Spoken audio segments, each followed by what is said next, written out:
you can now be the host and I can be the guest. Okay, awesome.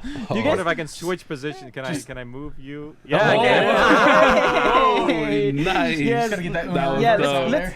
Can we keep that? Can we keep the background? Because this is meta right course. here. Yes, absolutely. This is meta. Do you guys remember our intro? Because you guys we haven't done this in a while. Yeah.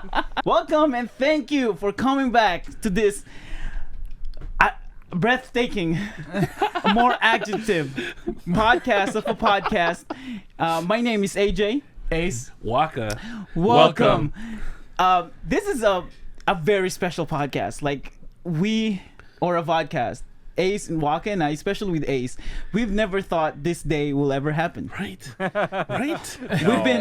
We've been Yeah. we planned doing a podcast of a podcast before Gold Rush. Yes. Before Gold Rush, we talked about, they say, hey, let's do a podcast of a podcast because we both love this, right? Yeah. Both been obsessed with it since 2014, 2015. And we didn't have the equipments that we needed to use, so it's just one of those conversations. We're gonna do this, but we never did it until we have the equipments to do it. So we revisited. Descendants about to drop. Let's do the podcast. Nice. And Waka, I think I was encouraging also. I think I saw you post on Twitter and you're like, we should do this. And I was like, yes, please do. yeah. Yeah. Oh Yes, gosh, that was like a yes. big fire. Yes, that's right. That's right. Go. And then Waka was my best friend for a very long time. We told him about We're Alive, Yeah. and I he fell in love. Oh, I did. I did. Binged it so fast. Exactly.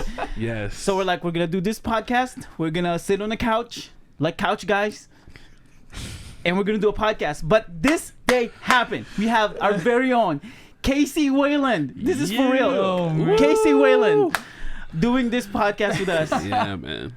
And I warned you, Casey. I said we're gonna give you some questions, not spoilery I'm ready. questions. I'm gonna try and poker face it up a little bit here and there. 'Cause it's one thing because we just got off of talking We're Alive Archive. Yes. But now we're gonna do a territory where now I have to go back into my secret mode, where all of a sudden I'm like I can tell anything I want. Yeah. And then Yeah. now I can't. Yes. Gotta play it safe. So with the descent, so we did We're Alive Story Survival, Lockdown, and Gold Rush, and typically with a lot of shows that I know of, and especially movies too, they usually just do the first movie, and they don't think about the second part, because depending if it blows up or whatever. But is Descendants always been like a thought for you, like? Yeah, I mean, what's funny about it is the funny thing is, like, once the original story ended in 2014, I was already working on doing the sequel to it. And the idea of doing the side stories was like keeping the fans interested and involved while I will work, and also use those as ways of building up all the rest of the Descendants. Like, so in some ways, there's a lot of stuff inside of Lockdown that's a precursor for Descendants. A lot of stuff in Gold Rush that's precursor to Descendants that needed to be done to set up for this. Like, I wanted Gold Rush also to be the introduction of Nick, Vera, and Alex, so you knew the three main characters before we ever went on their adventure. So we got to have like almost like a starting point for them. Right. So Alex's arc actually is in Gold Rush somewhat and continues through Descendants, and so we get a little bit of that. Same with Nick, and there's a little bit more to like set up everything. But I started doing that back in 2014 to kind of get these side stories moving, but also spent literally from 2014 till when we finally released going through development of ideas, making maps, all kinds of crazy stuff to kind of show off what the world is like and really where the world has gone in 17 years, because it had to grow. Wow. Oof. Wow. Okay. That makes so much sense. This is not a spoiler question. Is Descendants done? Oh, you mean the entire story? Yeah, is this entire story still work in progress or done? It's still a work in progress. I'm developing it as I go with a little bits along the way. I have an outline that covers the entire series, but sometimes the little intervals of like where something goes from here to there, they're a little blurred because I'm like experimenting. I'm also seeing where the characters are. Gotcha. Also, when I record the characters, I get to learn a little bit about how they sound and how they interact. there actually was something I was going to do in the story that I completely 180'd on after having recorded the characters. Oh, wow. Because I didn't feel that was a good way to go with those characters. So it's something that's sort of a little bit organic because sometimes you see something and you're like, oh, this is a great opportunity. Let's go this way. Yeah. But you kind of have to feel it out, and you get a little bit of leeway along the way. So there's a lot of like fence posts, similar to what I did with We're Alive, where I kind of like wanted it to go here, here, and here, and here. But sometimes the in betweens have to get figured out. Like, can this person do this without it messing up this? And how do I make sure that I don't lose focus of this character and make sure all the little subplots work and combine into one? And it's a lot. It's like literally years, and like the outline right now is about 44 pages long. Oh wow! So that's just And that's just an outlines outline. and details and like backstories of this and that contributes to this. And because it's you have We're Alive, and then you have those side stories, so it's just so much information that I just have to take into account a lot of things. And it's just the small details. You want to get everything right. Like, I have screwed up something. I got Bert's age wrong. That's right. Yes. And you got called out, KC. You and rightly so. I kind of deserved it too, because it was something where I thought I had it right, and then I wrote it down 2 different ways in 2 different spots. Yeah. And that just it comes back to bite you when you have too many notes. Right. And he's actually 80, not 85. So, I mean, that's a big difference between 80 and 85. Yeah. Right. Yeah. It's not like 84 and 85, It's like, you can play with that. But 5 years is a lot. Yeah. So now I got to go back and re-record some lines and then re-upload. Oh, Yay. gotcha. Oh. Wow. I will retcon that. But literally, I have, like, what sucks about this is the last half of Descendants, the first season, I kept doing it. I kept calling him 85. And I'm like, oh, no. So now I got to fix stuff that I haven't even released yet. Oh, no. Oh. Wow. Yeah. What's your favorite, this might be a difficult question to ask, especially for a creator, because you love all your kids, Can you say, like... I mean, there's some I might leave at the curb and drive off. But which two of the side story that you like the most, and why? Like Lockdown or Gold Rush? I love Gold Rush. I mean, I'm gonna be honest. Like, the jaw-jacking soldiers of, like, anybody who's been in the military will listen to Gold Rush and be like, "Yep, that makes total sense. This is a group of guys. It's a small unit." That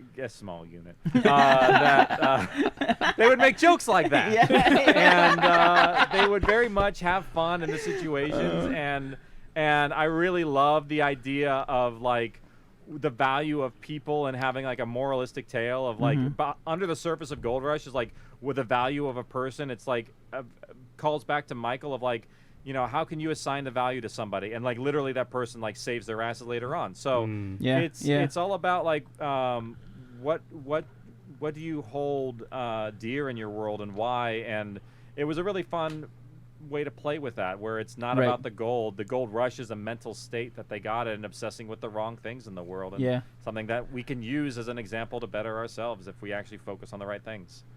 No, because one of the main thing that I love about Gold Rush is finally telling us what the heck happened to Victor and Michael. Yes. Yes. That's been bothering us. Yes.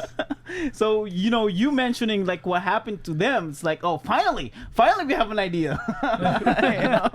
Well, and it strengthens the bond of the other characters, and also it let me, because I've left a couple hanging chads of story that I've never completed or never answered, so that I can answer them later, so that it does feel like it's a cohesive, pull together here. And it's, for me as a writer, it's kind of a blessing where I get to really expand on stuff that and leave those breadcrumbs and get to expand the story in ways that I would never be able to unless it was this kind of medium. Yeah. With going back to Descendants, I love how, because we talked about this in the archives, you're trying to be inclusive with the characters. You have different, like right now with, I'm blanking, what's her name? The captor. Nakoma. Yeah, Nakoma is Native American, and this is like the first Native American character that we have in We're Alive, right? Yeah. Yeah. Bert was actually going to be. Oh. Ooh. Yeah. Originally, that Bert was going to be. And then based on the casting, I'm like, I can't do this. Yeah. I would just see the whole thing from I will bury you to being I will scalp you.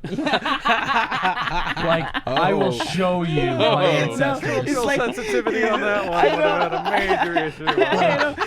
His weapon of choice in that Desert Eagle. It's an eagle, like that. A legit eagle. Just sits on his shoulder. Yeah, I know. That's his main weapon. What do you call it? Shirley still? Still name. Yeah, it's still a different name. Yeah, so you try to, you did your best and be inclusive with the characters. Now with Descendants, you have Walrus character. That character is so interesting. So good. I gotta ask, what his ethnicity? Like, what's his race? We've been like trying to guess. We thought he was Irish, Scottish. I like, don't even know. You know? he's got a little bit of Cockney. It's a little bit of Australian. He's just he's got a very diverse background. Is that his actual voice? No. No. Oh, I mean, yeah, it kind of is. It's when you're like, oh, he sounds just like Roadhog. It literally is the voice of Roadhog. Oh. I told you. I called it. Yeah. I called it. Josh Petersdorf is his name. What? And he's a lot of fun to work with. Like, we work together on. It's interesting. If you're really looking for something off the wall, we have a podcast channel called Theater for the Mind. Oh. And there is a production we did called Possessions, where everyone plays a different inanimate object that has life, and it's a fun little story. And we worked together not only on we worked together on We're Alive Frontier because he's one of the characters on there, but he was also in there. And we just we get along. We just really hit it off. On set, and so now I love having Walrus around. It's just one of those really fun characters. It's he was awesome. I don't want to spoil anything, but there's a meeting that's gonna come up that you're gonna be like, oh my god, this is the greatest meeting ever. And I can't say. And you just leave it like that. I know. You have to. He's has to. I don't want to spoil it for when it does happen. No, it's okay. No, we get it. There's some choice stuff that's gonna happen in the second half. Yes. Casey, speaking of Walrus, what is so far in this what we have in Descendants? What's your favorite line? Like your favorite line in Descendants so far? I'm gonna tell you my favorite line first. Because it is Walrus. I will disqualify you all over the place. That is my favorite line. Or everywhere. Did he say everywhere? I will describe. I don't know. I remember the scene though. Yeah. That is my favorite line. He's like, back up. Right. Calling me out on this. I gotta look at some scripts here. Let's see here. Too many pages. Too many pages, he says. Yeah, well, there's way too many pages. While he's waiting, what's you guys' favorite Descendants line? I'm trying to think of one right now myself. Oh, we talked about this. Yeah. No, I can't remember what it was. And I just listened to it recently. Oh, man. Oh, so far, all in my head is like, die. I was going to say, that's like the most impressionable favorite line. Die. That's a lot of lines for that. Dot is an interesting character. Can I just spend 2 minutes on Yes, this? yes, please. People have been like, this is either the stupidest thing or the most genius thing you've ever done in writing. Is create a character that only says one word in an audio drama. Are you insane? Or you got gigantic balls? I don't know which. Because they're like, this is really risky, and I'm like, I know. Yeah. Like, this could bite me in the butt at any time. And my wife does get annoyed by Dot a bit, so I understand. Like, there's a fine line I have to take with Dot. No, because the Dot character, we talked about this in our podcast. We all thought it was a genius move. Yeah. We all love Dot. Everyone loves Dot, which is what I was hoping for. I was like, I mean, you gotta. How can you make a character that's so iconic and like really uses this medium in an interesting way? And yes, there have been characters that I Am Groot and things like that. And, Hodor. Those are the two that kind of ring to my ring bell. But like somebody who's been through so much trauma, and there's a really sad backstory to Dot, and we'll get that eventually. Yeah. And Yeah. like that to me, it makes, because the human body and the mind is such a weird thing, and how it reacts to certain things, that I wanted to kind of cover the gamut of what a human being kind of will go through when it has to deal with the trauma that is this world, because this world was horrific in a lot of ways, and we shine a light on some of the bad stuff, but we kind of scratch the surface barely. Right. Yeah, and when we were, emphasizing about that, we realized how old she was. Like, it's 17 years since. I was like, yo, he's older than these kids. I know. I'm know? like, whoa. yeah, because she was she existed before the kids were born. Yeah. So she's older. Yeah.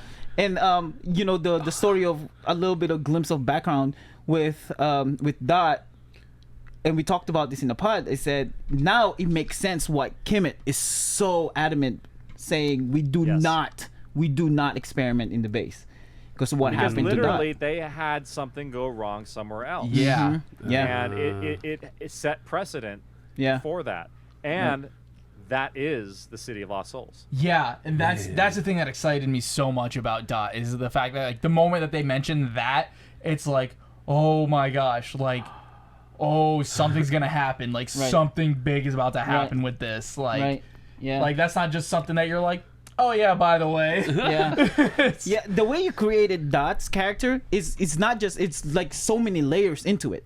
Like, the Dot, just saying Dot, it's mysterious. The name Dot alone is mysterious. The background, the history of what had happened to her, and why she's the only one survived, and then the weapon of choice. Like, there's so many layers of mystery, in her, and how she survived, because she was born and then she like survived the whole time. Like, how old was she when the city disappeared? You know what I mean? And who raised her? Like, all that mystery is so perfectly written that it makes you like mysteriously attracted to this character. I got goosebumps just talking about it, man. Just imagining what she's going through. I love it. I will say she is a little inspired from the character Newt in Aliens, in some capacity, because Newt was one of those characters that was able to live through the alien taking over their little colony there. Is it the And so android? I imagined if you had somebody who's young enough and opportune enough to be able to figure out how to survive in a city filled with infected. Newt's the android, right? No, Newt is a little girl.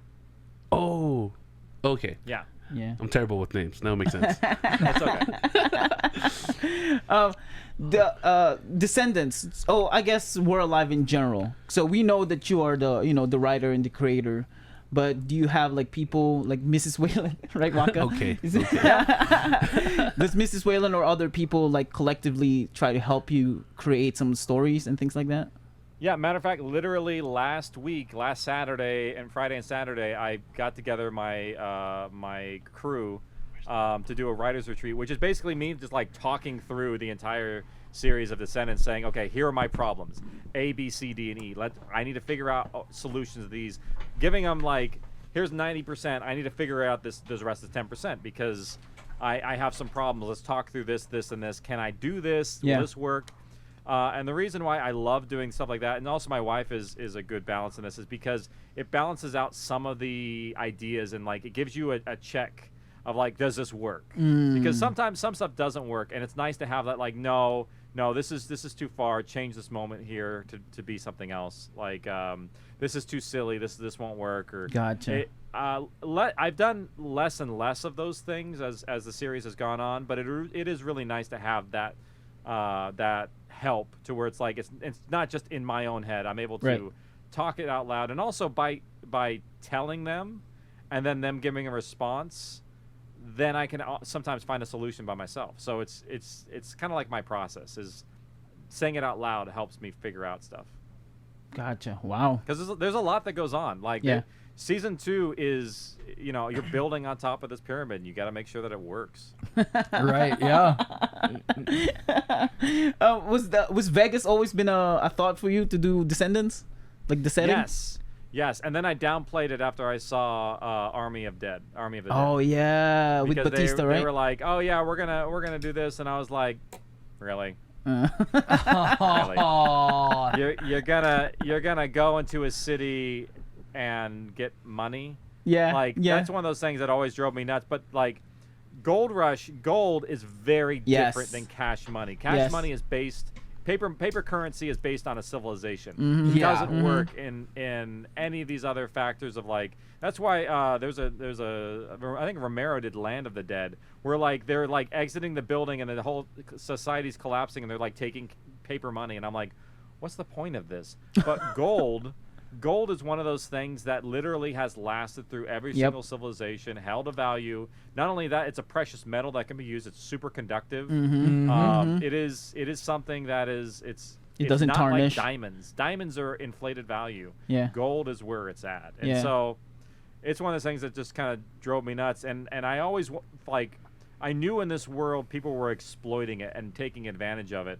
And Prim, where it's not exactly Vegas, because if you did Vegas, there's just too many pockets for things to hide. Yeah. But Prim is perfect because it's got that desert buffer. Yeah. So you really could start something out there. And I really was one of these like, let's build something. And there's a lot of reasons behind what Prim works and why it works in this world. And it'll play out and make a lot of sense later. One of those things that I can say is it is a really great way of like showing off the rest of the world and all the different types of infected without having to go to all these places at one time. Right. Yeah, because I was gonna that would be my follow-up question is you mentioned Vegas, you mentioned in the story Survival about Colorado, you went away from California and things like that, and then in Descendants there's a Walrus mentioned, I think it was Walrus that says there's people traveling across the country and even around across the world, I think, just to watch this competition. Are we in Descendants, are you gonna introduce other states? Well, the United States based, yes, we'll spend some of our time there. Past the Pacific trading partners, which are some of the surviving countries out there, we're not going to spend as much time with. Gotcha. And the reason why is because it is the centralized location of the story. Right. So we're going to get a little bit of the UA, we're going to get the Republic, and we have Westport. Those are really the big three contenders in North America. We'll get little splices of the rest of the world, but I didn't want to focus, because the other thing is I didn't want to focus on, because the bigger scope you try to focus on, the more blurry things become. Yeah. And I needed to focus solely on the characters mostly and let the world kind of trickle in little bits. Gotcha. Yeah, because I mean, you might not mention this at all in Descendants. Is I want to know if Datu's family's alive. In the song? Well, yeah. I know. I have said this a couple times. The odds are not in their favor for that. Yeah. Because I mean, realistically, the Philippines is a very spread out place. Infrastructure, reaction time, population. I did a survivability equation on pretty much every single country in existence in 2009. Right. It's not looking good for the Philippines. I'm sorry. Not at all. Not at all. I know. That's so close to my home. Like literally. Yeah, because Hawaii didn't survive at all. Yeah, it didn't. You know what's funny? What's funny in my equation, New Zealand was the one that stood out, that I was actually able to secure their borders. And in the pandemic, they did the best. And I was like, wow. Look at that. Look at that. Eventually they didn't, but in the beginning they did. So I was like, cool. Yeah. I win. I wonder if Japan will survive. My equations win. I wonder if Japan will survive that, like the zombie apocalypse and things like that. Like it's kind of hard to see Japanese zombies in We're Alive verse, like I don't want to be around them. They're much shorter. Oh, it's true. But I mean, there are a lot of smart people out there. Oh yeah, no, there would be a lot of smart zombies, quote unquote zombies. Yeah. In Japan and yes. The real little ones. I only say that because like I know for a fact that like because my wife and I are trying to go to Japan, I know for a fact like the average height. We're both 6'2", and we've been warned by people like when you're that tall, especially my wife is 6'2", it's such an anomaly that you just get stared at. Yeah. Like, some people told me that. I'm like, that's kind of interesting. Yeah, that's in the Philippines. They don't, when they stare at you and you look at them, they don't look away. They keep staring like the yeah. So Descendants, we got introduced to evolving. Is that the right term for that? Like evolving infected? Because I don't know. You guys can correct me. We didn't see that in other stories, right? Story survival. We saw mutations essentially. Yes. What we saw in Story Survivor, where they were like genetically modified between everything.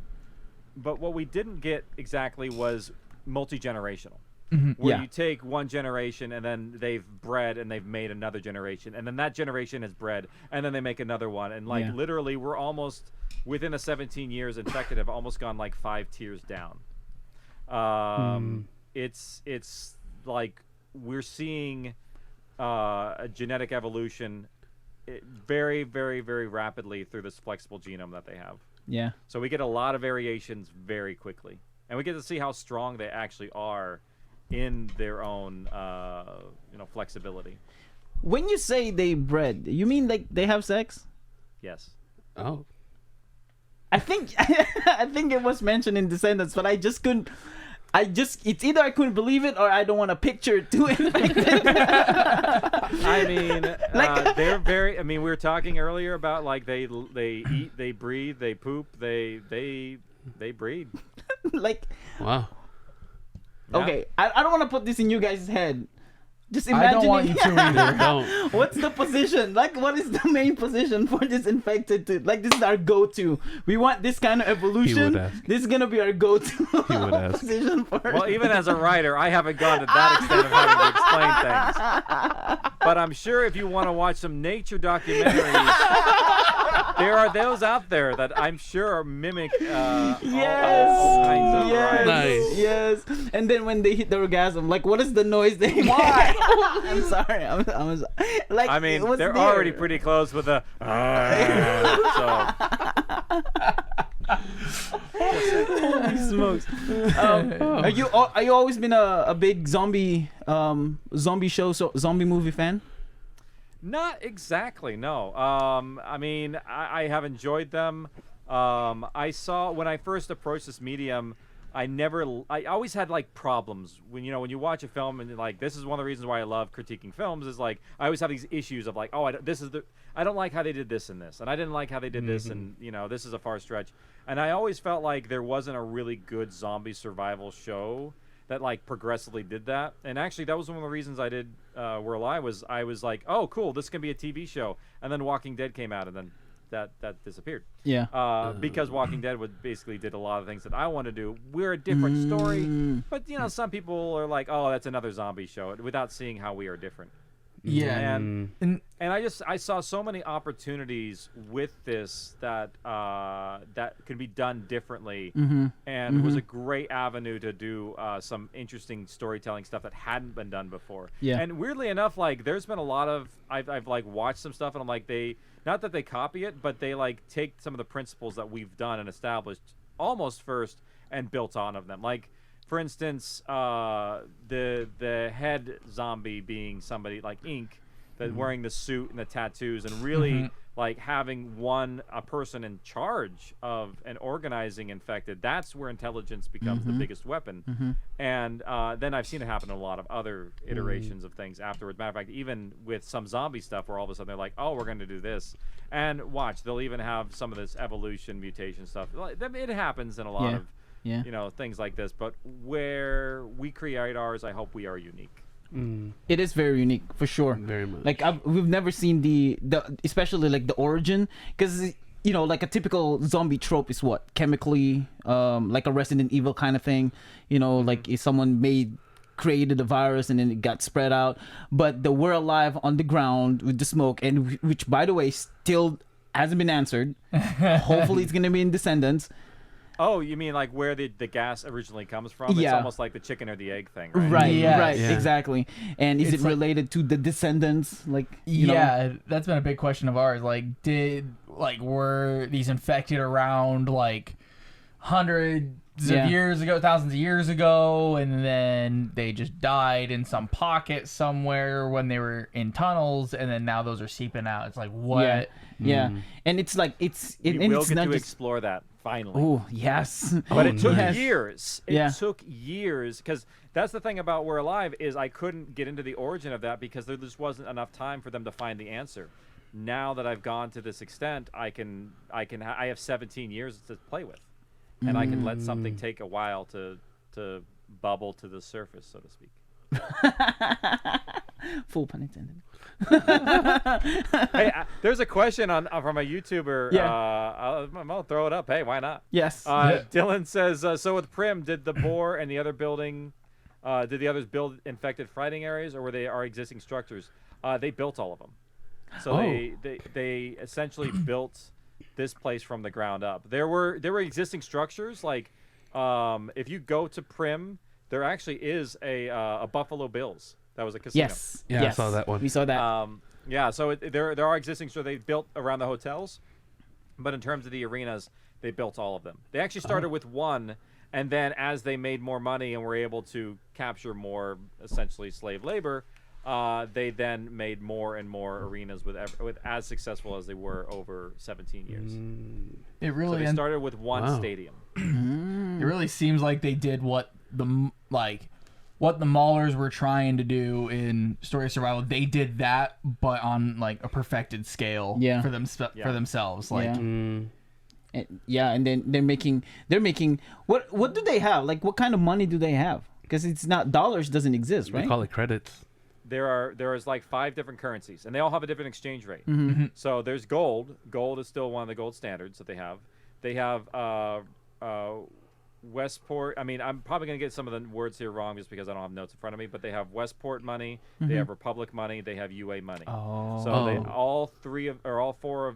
the 3 different nations all have their own currency.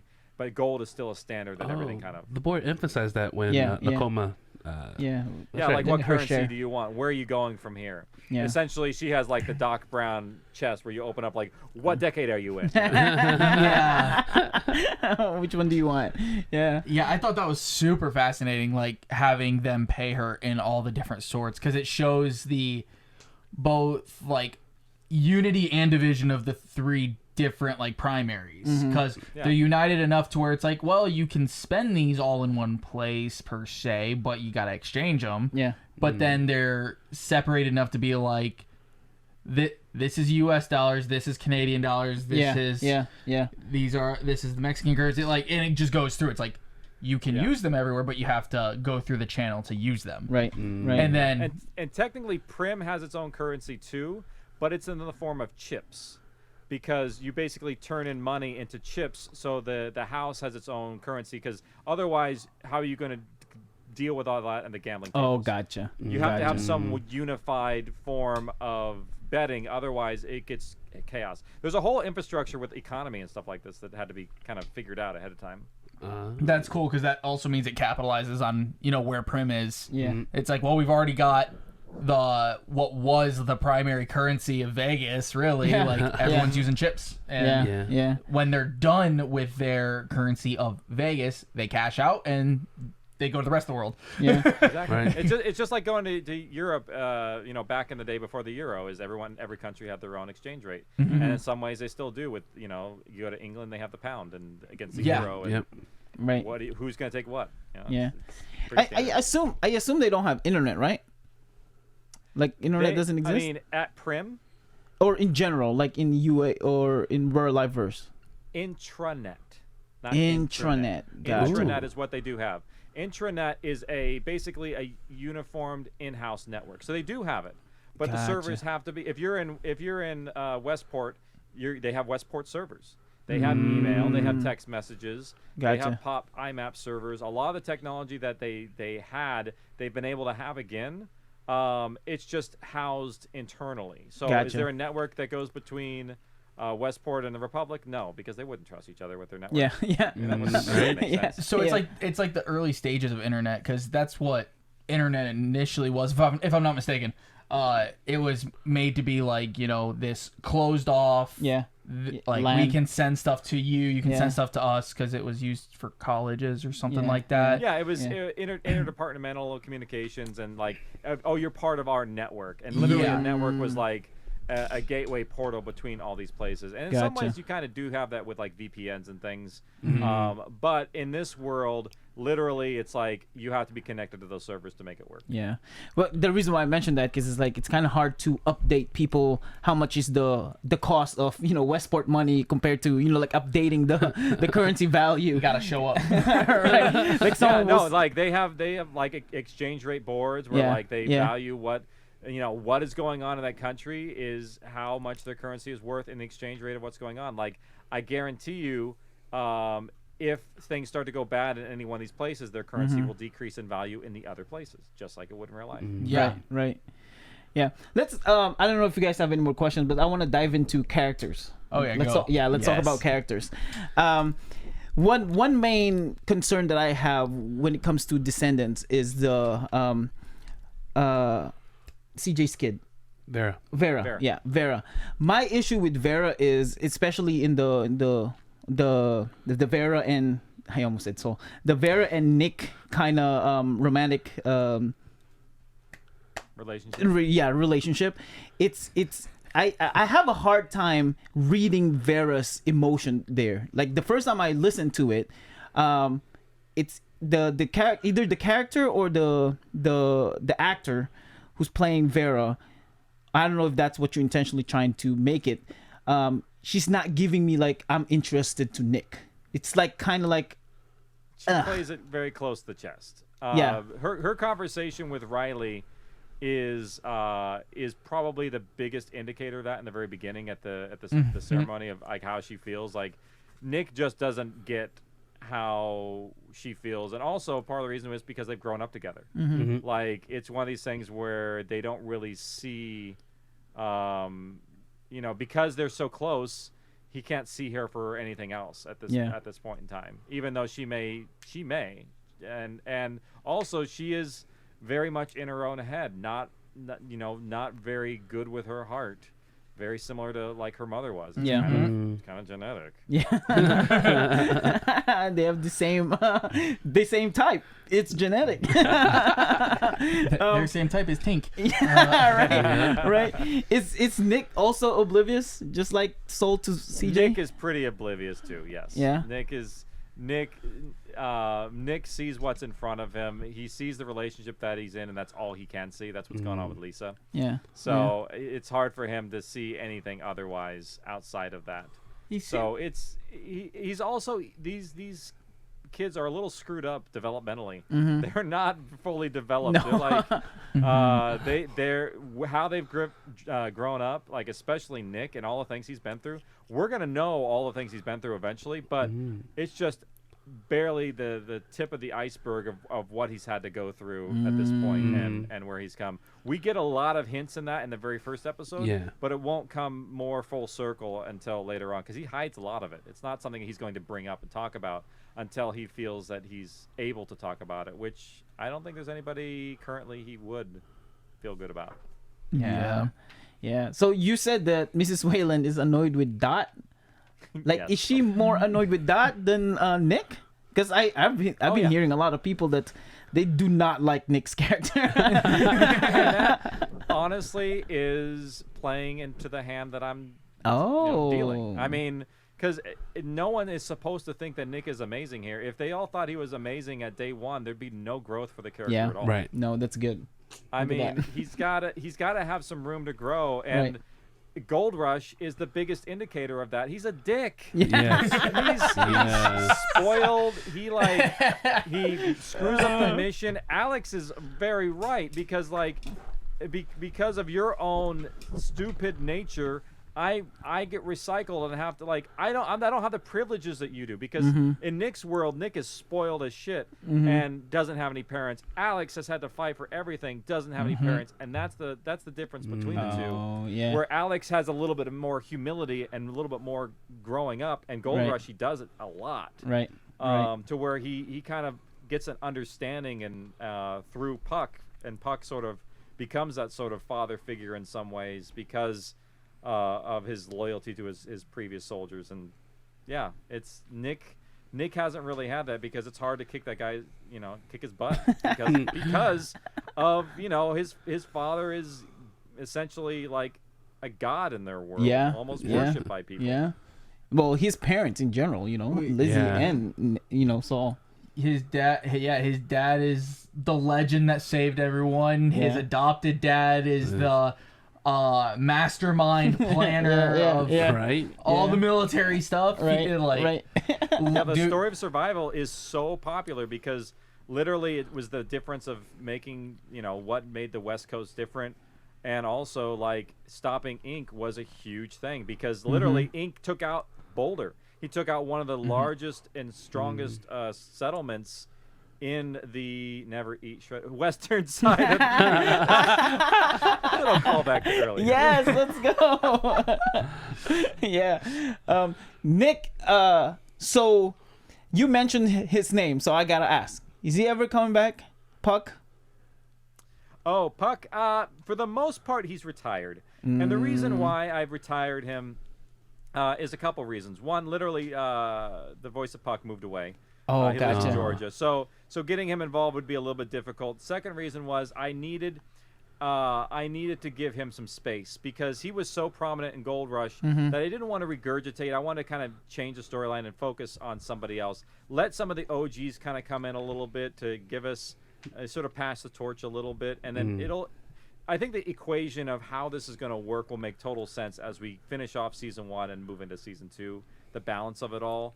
But I think Puck would have thrown off the balance a little bit because, he's already done a lot and he's lost a lot, and I kind of wanted to give him a little bit of a happy ending. So he probably won't be a main character in the rest of the seasons. That's a non-out Falcon standing statement, Casey. Hey, he's not here, so you can borrow it. Nice. Yes, let's go. Speaking of Gold Rush, because it's right behind you, and you mentioned Gold Rush. Will we ever have? Because I can speak for almost all. I think 3 of us can speak for almost all of the We're Alive fans. We love the singing in Gold Rush. Oh yeah. And we want my sister, by the way. Oh really? Oh. Oh yeah. Wow. That's my sister and another singer, Jenny Swoosh. Oh yeah. They did great. That was really that good. was really so good. I probably My listened to it sister is like an 10 times. Incredible singer, like bar none, one of the best singers. I'm bummed that she didn't do more because some of her original songs are absolutely incredible. Like I'm disappointed that she hasn't pursued it much further. But like literally, that song was made in this garage in like one session, and we just had a lot of fun with it. Oh, and my I word. love Nice. putting it together. Oh, that was so well done. We love that episode in Gold Rush, and we're like, I wonder if he's gonna do it again in Descendants. Like just someone with a guitar and just singing. It was good. Yeah, like all 3 of us, we're all musicians, so like that clicked to us personally, and like, It was like I said, good. I listened to it like 10 times when that episode released. I was just like, I wish I was more of a musician because I would incorporate it more. And I have, like, I do try to do some stuff that's incorporating music. Like, my favorite moment, Gold Rush is meant to be musical in some way. That bar scene was meant to be like a setup for when we have the violin later. So that actually has like it's a little bit of a musical theme throughout that one to really play with the medium and try some things differently. But also in Lockdown with the rap, the rhyming. yep. Oh Yeah, yeah, The that's right. poem Good. between that That's is meant to right. be a little bit of that. And I'd love to bring it more into Descendants. I just have a hard time because they have to find. I almost feel like they have to have like almost a happy moment to make it work, and there aren't many. Yeah. The only closest rapping rhythm that you can hear is Lisa and Nick having sex. Huh? It's got a good beat. It was pound for pound, like for sure. That was a weird episode. Yeah, I had a tough time trying to re-listen that episode. That was. I mean, it's meant. Here's the thing. There are some intimate things that you can do in audio that kind of push the envelope, and we did it with there. Yep. It's all like, I mean, it's a little bit awkward for the actors too in the booth, Yeah. but also at the same time, I mean, I almost had to include it in some ways because I'm like, these are young kids near the end of the world. Their lives on the line. Yeah. What do people do in these situations? They bang it out. I mean, I mean, I've been to war, and they're like, "There's no sex in war." I'm like, "Bullshit." Bullshit. When you have mixed units and State Department people and a bunch of civilians working alongside soldiers, there's a lot of banging going on. Yeah, yeah. And that scene is a foreshadow of the very first episode of We're Alive Story Survival, and Saul said, "Oh my gosh, go out with the bang! Go out with the bang!" That's what they did. They went out with the bang. Right? Like father, like son. I mean, and then I got a couple comments who were like, "No one would be having sex right now." I'm like, yes, they would. Do you know people? Yeah. Like this is, you know. Go to any college in the world and think there's no sex going on. I mean, come on. Right. Yeah. And then you add in the threat of like what tomorrow will bring. Oh, come on. Yeah. No, that's out of everything in the zombie survival, that is the most believable. Not that character, not the arena, not the competition. That's what people got stuck on, and I'm like. You know. The reason people get stuck on it is because it is the most realistic and most relatable. Yeah. Like, you're like, they wouldn't do that. I would do that. Come on. Yeah. All right, if anything, there would be more. So you brought out fresh new characters and Descendants for sure. And I mentioned this in our podcast multiple times, and it's one of my complaints to people that's trying to connect new characters. Oh, I bet you that character is from this, from We're Alive Story Survival. I bet you this is connected to them. They're related. And my thing is this: I would love that, but can new characters just be new characters? Let's just make them new characters. I love how you said that before, and like 5 minutes later, you connected two characters. I know. I remember that. Yeah, let's just make them a new character. But so you introduced us with a lot of new characters. Let's start with the team itself. Lisa is to me she's like an anomaly, like, oh, she showed up and now she has a relationship with Nick and we don't know any background about her besides her dad working in the train, right? Yep. And that's about it. Like, and she's always scared, of course. She's always scared, even though she's in the military and with around them. Like the contrast between Lisa and Vera is totally, like, you could see it black and white. So Vera's scared too, but she never shows it. Right, yeah. Right. So you brought a love interest with Nick, and that's a Lisa character.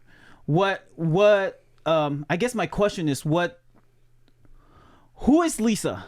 Who is this chick? Well, Lisa came from the Utah area with her dad. She was born after the outbreak. She gives you a lot of her backstory inside that first conversation with Nick on that date. That's right. And is this not their first date, but they're a little far along. It's also one of the first people that like Nick is really comfortable with. He's been on a lot of dates, been physical with a lot of people, but this is like, it's easier for him to be physical than it is for him to be emotional. That part of him is a little bit harder in touch with. He's just a little bit. He's broken for the most part. And Lisa is sort of I don't know, a bit of a good match for him in some capacity. I mean, it's how do I not spoil too many things? Okay, all right, I get it. I mean, she is a new character. Yeah, she is a new character. There if you you're go. trying to pull some weird connection from the rafters, right, probably not going to find too much in there. Yeah, there is some stuff about Lisa that you probably have not caught. I will say that much. Every character has depth in some ways. Come on, I've been a big Ace. Do you have something? What? No, I'm just my mind's racing, and I'm like, because I've been the one who's been like a advocate of Lisa, not in a good way. Like I'm the guy who said that if there's gonna be a traitor in the team, it will be a Lisa, because Lisa is like, I don't know. So the way we watch movies, at least for me, so when I watch movies, I always go to the creators, director and creators point of view, like in their mind, like why would you put this character in here and the reason why this character's in here, and I go in the point of, I don't know if that's what you're doing, but I'm trying to go in there, like who's the guy that they picked up? I forgot his name. Picked up Vincent? Vincent. Yeah, Vincent. I love I feel like we love Vincent. So I feel like it's if Vincent is a traitor, that's kind of like, oh well, That's a I kind of given. expecting it, you know, that kind of thing. So I want it to be like, in my head, I want it to be like a completely unexpected character, you know, like a Kalani. Like we never expected the Kalani will be a, you know, like at least for me, I didn't expect It's like that at he the was a start traitor. you're like okay, this isn't gonna be something good, and then it takes so long for anything to happen that you're Right. like, well, obviously it's not him, right? Yeah, And yeah, then it's yeah. like, it's him, right? Right, right. I knew that. Right. But yeah, so I I've been will say always like this, that. There's a lot of dimensions to certain characters that you will not know right now. That you will get to know as things are unveiled. Yeah, yeah. There's a lot of there are some things going on behind the scenes that you're not totally privy to. Some things you might be right about, some things you might be wrong about. It all depends, and your theories may change over Yeah, time. yeah. Oh yeah. And I'm ready to be wrong. I'm okay with that. Yeah, we just like I'm playing okay to devil's be wrong. advocate on some stuff. Yeah, you're right. Let's talk about Vincent. Since we mentioned Vincent. Sure. Dude, He's an Vincent's a dick. But I absolutely love him. he's perfect. He's so much fun. Yeah. Like just in this first season alone, right? We're half of the first season? Yeah. He gave us a roller coaster of who he is, because at first he was like, I'm this, I don't care about you guys, like I just want to survive, I want my stuff, and I'll do whatever just to get my stuff and survive, right? And then towards the last episode when he protected all of them to Walrus and said no, they went outside exercising, like that was completely like out of Unexpected. character of Yeah. Vincent that we expecting. Yeah. Yeah. I was like, whoa. And it's funny. Or is it self-serving because if they get caught, then he's screwed? Yeah, and that was my initial argument with it. But like, I do think he still has like my personal opinion as well. Like, he still has like their best interest because he's like double-sided. So the better they do, the better he does. Yeah. And so keep them healthy, keep them strong. They're my best chance out. Cool. But also, like, I feel like it does have that connection of like, they're kids. They're like, don't just kill them. So I think that there's like kind of that two sides of it. Like, on the other side of this fence, I care. Yeah. But the fence right here says, it's just for me. Right. Like he's sparring with Vera. Yeah. What does that benefit him? Yeah, Espe- it warms him up. It keeps him fresh. Yeah. Does it also benefit Vera? It also does too. So some of these things that he does are self-serving, and some of them aren't, depending on how you look at it, what perspective. Like he does save the team, but he also saved himself because what happened? Jesus, fly. What happens if he gets caught? Yeah. I mean, or what happens if they get caught? He may not have. They may terminate the whole team. Right. So it's and does he benefit from them having information going into the arenas? Absolutely. Yeah. Like, so he sets to benefit from them going there.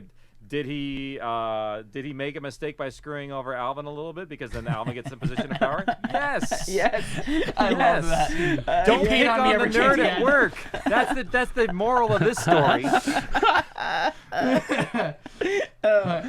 He peed on me. You ain't coming. But yeah, the character of Vincent, and talk to us about the pairing. Like, how did you come up with the pairing of the teams? Well, see, I have a bag of Legos of all the characters, and then I just pull them out, There's that and many. that's the team. Really? No. I was like, Oh wow. he said that with a straight face. I'm like, oh. No, I thought about strengths and weaknesses. I thought about also there's some plot stuff going to go on there. I thought about who would work well together. Putting Nick and Vera in the arena would have been interesting, but like putting Vera and Lisa in the arena together, I think is a much better pairing. And also, the Bechdel test is a thing that I do keep in my mind. Is like having a conversation about or having people have a conversation, especially female characters. And making sure that they're like just not talking about a guy. I mean, that's a weird test, but honestly, it fails in so many movies. So I'm always conscious about like my own tropiness of writing to like have to do something different. So Yeah, that's good. But I do have Legos of all the characters. Like, let's see if you can guess this one. Yep, that one is Alex. Yeah, very good. 1 for 1. Let's go, All right. Waka. Let's go. Now, this is a character from the original story Survival. Let's see if you can figure it out. Tanya. Kelly. Oh no, Kelly. I don't want to say Tanya. Look I'm at the sorry. shirt. That's Kalani. Kalani. Yeah, that's Kalani. All right, keep your own scores. Okay, I got one. All right. This one. Oh, that Kelly. one's probably Kelly. Yeah. Yeah, Kelly. Yep. Oh, you Good said job. I said he said it right before it. me. Oh, okay. All right, It's this still one's got a lot of little subtext, but let's see if you can get it. Oh.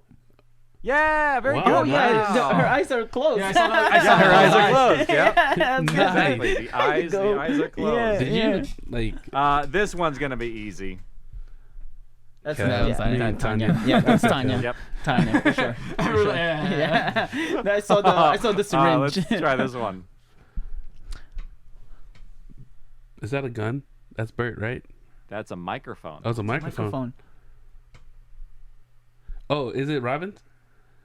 Nope. No, One of your favorite characters. I say, is it it's a microphone. gonna be Glenn? He's got a weird action. Oh my No gosh. way. Walrus? It's Walrus with the mic. Oh, that's 'cause right, He's at the the end. announcer. Oh, that's He's the right. announcer. That's right. Oh, It yeah, was that makes Walrus. sense. Oh man. That makes sense. That was So much good. sense. That was good. I wouldn't Alright. count that as a point. Oh, this one's hard to focus. Come on, there, I guess. Green coat. Oh, Victor. Yep. Oh, Victor. Wow, nice. Marcus Wow. really good at this. Oh yeah, that was Nice. really good. Oh, Holy cow. What? What? Yeah. Oh wow, that is Victor. The face. man. It's the What's his goatee. job? It's the goatee. Yeah, that's right. Let's see here. Oh, this is a reference, and we should not look at me very closely, but Is that That's The Dante? tattoo. yeah, Yes, that's right. That's right. Yeah. Yeah. The My boy. maintenance That's man. my boy. This Yo. one's a little more difficult. Alex? No, that's a bat. Who had a bat? Can you sign my bat? Oh, the little girl that met with Well, Nick. this is the character he was going to give the bat to. Oh, Nick? Yeah, Nick. Okay. Oh, interesting. I remember the bat. Yeah. Okay. Okay. Well, first I'm just going to say it. It's hard to find characters of color in Lego. Yeah. This one's somewhat easy. Oh, we know that's that. Riley. Riley. Yep, Riley. Yeah, that's Riley Yep. for sure. That's Riley. The suit. It almost looked like a little like Chef chef's outfit. Yeah, coat. yes, It's like a let's chef's go. vest. Let's go. That one has to be Michael. God, man, Walker. Yeah. Dude, just killing He's it. like a little Lego whisperer or something. No. All right, here's an OG character. Glenn? Mm-mm. And say, is that No, gonna be it's Tommy? Younger. Tommy. Tommy. Yeah, you Yeah, if it got wasn't it, Glenn, it Kyle. was Tommy. Yeah. Good job, Ace. Nice one, bro. Nice. Let's see here. Any? It's Oh, like I here, couldn't think of this anyone one should else. be very Yeah. obvious. Scratch. Scratch. Oh Yep, yeah, I saw the the scar. scratch. I see Yeah, the scar. the scratch. And then the stripe. All right, this one should be pretty easy too. Let's see. Oh, that's gonna be CJ. CJ. CJ. Yeah, CJ. Yep. Younger. Oh, so Oh, Vera then. Oh. Really? Oh. Yeah, so Okay. yeah, it's Vera. I mean, obviously you'd see a parallel between her and CJ. I don't know if I have CJ in here. That's so cool. Did you I customize these know. Legos? These aren't custom. These are just like pieced together You from found them, like put 'em various together? different kits. Ah. I Really? think that's actually like from a Harry Potter kit. Oh. So that's Vera. All right, this one might be a little harder. Let's see if you got it. Is that an old dude? No, No, it's a young guy. young guy. Looks like a hat. Young guy with the binoculars. He got left behind. Alec? No, Alex. Starts with a D. Dry? No. No. He's in Descendants. Oh, got left. Oh, Dean. Dean. I keep Yep. on forgetting his Oh. name. Yeah, I go. forget his I name. know. I forgot a his lot. name. I know. Dean. He's a smaller character, granted. Yeah. Okay, The now you'll binoculars. probably get this character now. Nah, it's That's definitely Kelly. CJ. That's Wait, CJ? That's CJ. That's CJ now. CJ. That's Oh, yeah, that's Kelly was Madam the- President. Yeah, that's right, man. I had to resist was- I'm putting still a not peg calling leg him on Madam that one. President. Yeah, I saw the suitcase. I'm like, lawyer. That's Angel. He's the blonde, right? Oh, That's Vincent. Oh, is it? Vincent. Mhm. Oh, he's got blonde a- too? He He said, got yeah, the because he's spear. got the spear that The he's going to be spear. using. Oh, that's right. Yep, Yeah. that's right. Now I can reveal that. I actually put these together months ago. Oh. Mm, That character I can't reveal to you. okay. I mean, you could. Oh yeah, you'll get this one. Oh, maybe you won't. Let's see. Nakoma. Yeah. Yeah. Nice. Yeah, with the Oh, that's right. Alright. I thought it looks like a wand. That's the right? Yeah. No. SWAT. That's going to be Sean? Old. Bill? Character. First episode. Oh, from first episode? Saul? Yeah. Okay. Oh, okay, gotcha, Okay. gotcha. Oh yeah, that's right. So I saw What is he SWAT. holding? I saw SWAT and I'm like, Sean? what was he? What was he holding? He's holding just a pistol. Just a pistol. Ah. Okay, gotcha. Just a regular. Holy What would I cow. think he would be That's a holding? big Like pistol. those. Now that's Angel. Yeah, Yeah. yeah, With the yeah. with the Right. the vest. I would think like Saul will be holding a that fire bomb. Molotov? The Molotov, Molotov, yeah. yeah. He I would was be thinking holding the the Molotov. Molotov. That probably would be a good idea. That is Lizzie. Yeah, Blondie.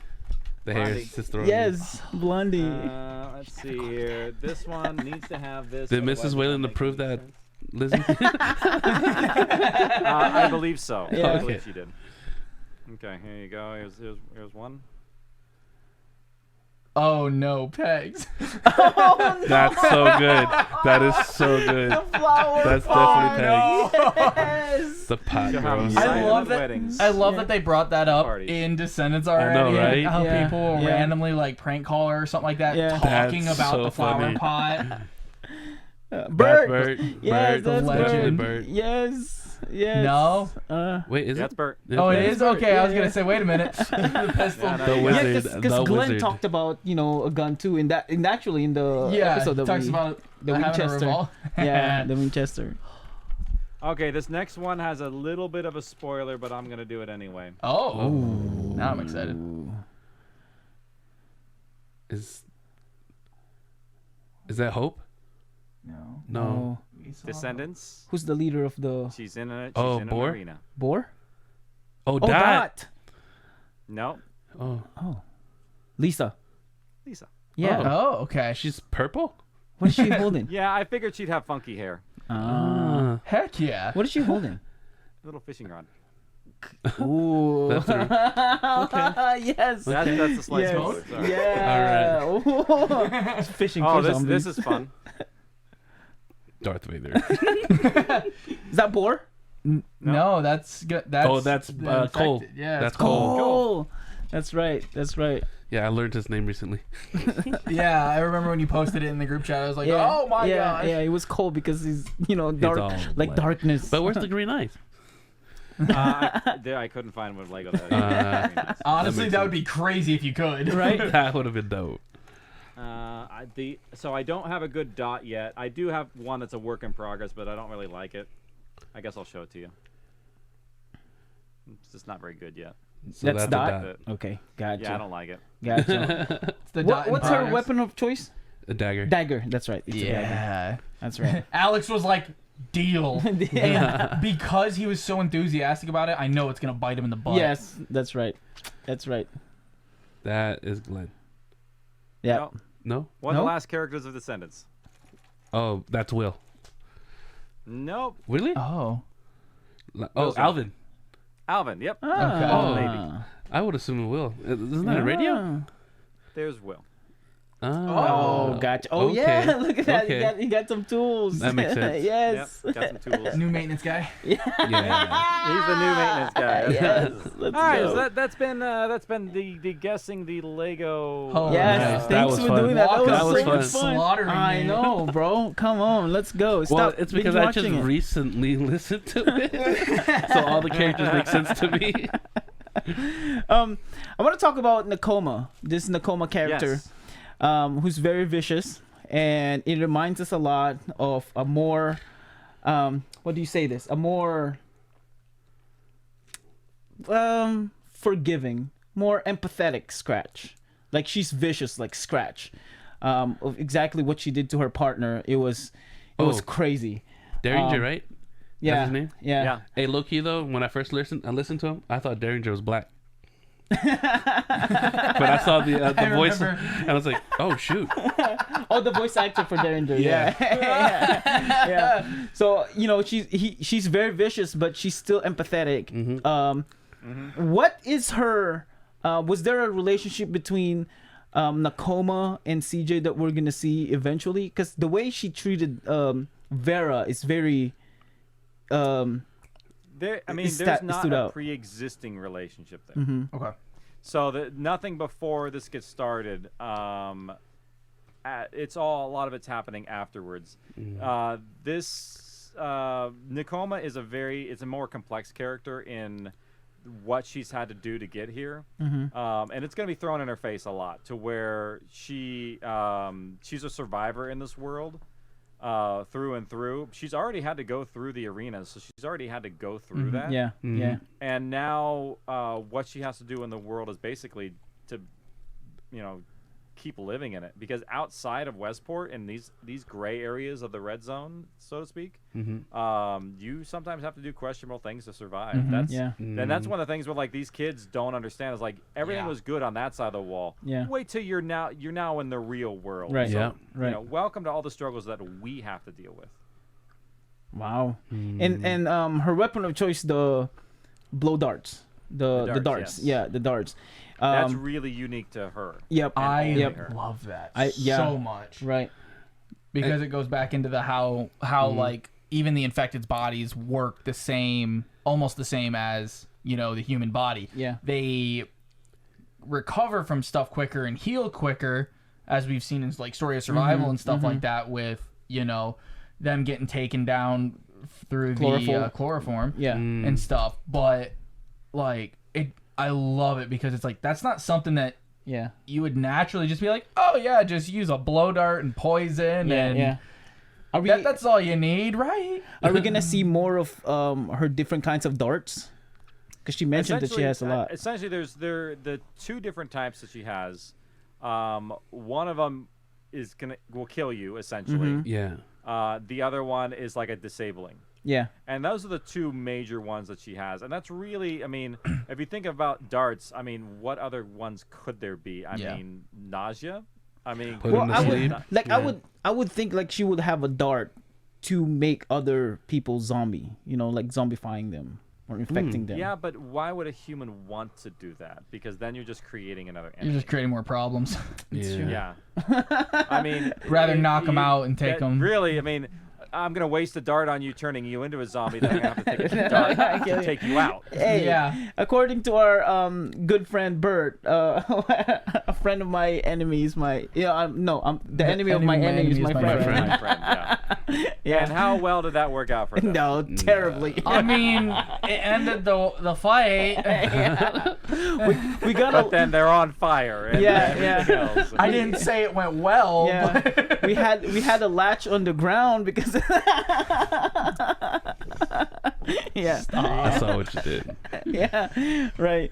So having that Nakoma character and making her a character in general is really good. I'm just curious why is she like so empathetic towards Vera. Like she gave her the katana, which I don't know if you have confirmed it yet. That was the same katana that CJ had in Story of Survival. That's what I thought. Yep. It's been passed. So here's a nice little chain. It was CJ's. Then Nick had it. Yeah. Nick used it to essentially kill Ink. Saul. Then Alvin it was took Saul. it. It was Saul Casey. Sorry, Saul. It happens. It's not like AJ's been doing it all day. The whole time. And then Alvin picked it up. Yeah. And then it changed hands over to then Nakoma took it, or maybe the Walrus took it and Nakoma took it back. Anyway, Nakoma has it. Then she gives it to Vera because it becomes a weapon. So it's like it's changed hands like 5 times, but it was the one that originally did take down Ink. So it's kind of it's a little bit of an icon through the story of what it is. Yeah, it was the question that I saw in the Facebook group. How come the katana didn't explode into pieces? Because I mean, will an explosion break a sword? Perhaps. Also, depending on how close the explosion is, will it just get buried in rubble? You know, because you got to remember that like you're doing an explosion within a subterranean level. Yeah. So essentially, it just became buried rather than blew it up. Yeah. And honestly, if you try and blow up a knife that's metal, you're probably just the energy that goes from an explosion is not going to break the metal. It's probably just going to expel it and move it. Gotcha. It depends on the strength of the blade itself. Now, would the hilt itself break apart? Potentially, but it got broken and it was damaged, but they were able to sharpen it and polish it. It's well made. It's not cheap. Yeah, Nekoma explained how she spent hours or whatever trying to restore it. Right. So, I mean... Well, yeah, because it wasn't just perfect for years. Yeah, it wasn't just perfect condition. So yeah, I liked that little like slide in line. It's like, oh yeah, it's not like it just worked on this for 2 hours. Right. Bye. Right. Was there any? Yeah, no. Nekoma does have an affinity towards Vera more than the other characters. Yeah. What that means, I guess you'll kind of figure it out as it goes. Okay. All right. Yeah, because she's the only one that had that conversation with her. You know. Yeah. Like giving her a weapon too. It's like she also gave back Nick's journal too. Yeah. That's right. Yeah, you're right. That's right. That's right. She gave back the stuff that she took away because she's probably feeling a little guilty. Yeah. Yeah, because she's putting them through the same hell she had to go through. Right. That's why she wanted out. It seems like. But, So I don't know if this goes into spoiler territory. If it's something that can't be answered, cool. If it is something, just where do the families like originate? Like where is like their home, like pre they don't have pre-infected. one Okay. No, they have several homes. I mean, a main home that they would go back to. There are 3, and but not all of them live there. They don't like centralize, and that would be like a they don't centralize their power like that. A lot of them would just live and hide in society, and not have to go to those places. Those places do have some origin and some use, but other than that, you'll have to wait and see. Okay. I will say that you will get a lot more of answers of that kind of stuff as the series goes on. Yeah. The family is a big part of this series. Yes. I knew it. Yes. Yeah, literally since lockdown, like I've just been begging for more of the family. Like I have been begging. I'm like, where is it? And then we didn't it's there. Yeah, we did. And I will tell you this much: as a writer, it is so much fun pulling this curtain back and revealing stuff that I have not been able to do in decades. Oh man. Yes. Yes. Yeah, because like I know that we didn't have a lot of those in Gold Rush. No. No. Not at all. Like No. I know stories. The Well, I family. mean, you were given a good amount in Gold Rush. You also were giving a couple bad information in Gold Rush too. Not Gold Rush, in Lockdown. Like when they say when you take out a blade, you have to draw blood. That's not true at all. Yeah. And if you actually listen to Jeremy's response as he's going through, he's like he's literally commenting and giving you the truth as he's as it's being railed off. Yeah, he's like being a skeptic about it, but he's really just like correcting because you kind of get the proof of that from, you know, even Scratch. Like she draws her blade several times in Story Survival and she doesn't cut someone with it. Like she just flashes it and she's like, I will cut you. Okay, done. Yeah, why would it, because it's like a thing where it's like you draw a blade and you either cut someone, you cut yourself. It's like, why would I weaken myself? That doesn't make any sense. It's not about like doing stupid things, especially in a zombie apocalypse. I mean, come on, your skin is a very good barrier for the things that are bad in this world. Right. Yeah. And they probably could smell blood too, you know? Like sweat. Yeah. Well, yeah, because that's going to be a way to bring out your pheromones and stuff like that. Just here, go ahead, smell my sweat and blood and tears all at once. But where was that? We recently watched a show or a movie that uses the sweat. The sweat. Yeah. They use I the saw sweat you to attract. make this post online. Oh, the Resident Evil TV show that you watch. Oh, the Netflix, yeah. adaptation. I haven't seen it. Yeah, they Yeah. use the pheromones to attract. Oh, all of them. the cologne. Yes, Yes, the the cologne. That's what you posted. Yep, Yeah. yep. They attracted a lot of zombies in that cheesy, Oh, very it cheesy attracted. scene. Yeah, Oh, see, Yeah. I used it as a Deterrent. mask, as if like Yeah, they did it's both. so Yeah. overwhelming. Like you've been to those nightclubs where all of a sudden somebody's wearing too much. You're like, oh my god, please. yeah, yeah. Go over Yeah, there. she has both. She has one that you don't smell them. It's like the World War Z, the ending of World War Z. Yeah. Oh, They yeah. don't see you.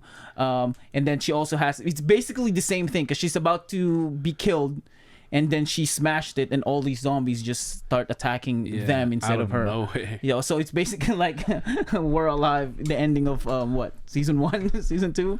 Yeah, Yeah. I mean, Lizzie figured out the sweat, and then Yeah. they used it later on. And Right. Skittles had like an anti-pheromone. Yes, Mhm. Yeah. yes, they don't see. Now you mentioned Casey. This might be a spoiler.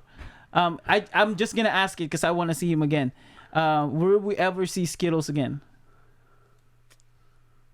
If I had an 8-ball, it would say not looking good.